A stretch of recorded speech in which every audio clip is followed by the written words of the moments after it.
Stainless Structures manufacture stainless steel profiles. Our main technique is laser welding, but together with that, we also offer extruded, hot rolled, and cold drawn profiles. And with a variety of services such as fabrication and polishing, we can offer a vast diversity of services and solutions.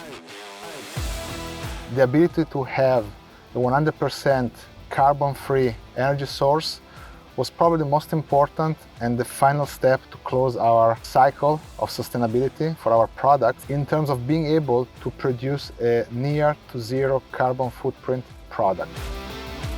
When we were reaching out to different solar providers, we reached out to a handful of other local providers, and Freedom Solar stood out as the easiest and the most professional to work with. For stainless structurals, we needed the project done by a certain deadline that was not normal in the industry due to the tax incentives and the time in which stainless structurals fiscal year end hits.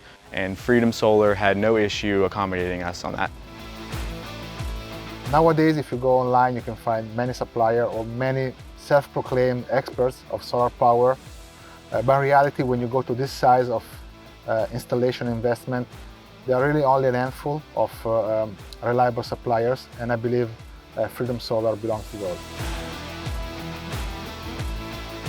Today, stainless structure can go on the market thanks to this installation with a product that is, we can say, is green, and will become the go-to supplier for sustainable solution in steel and stainless steel.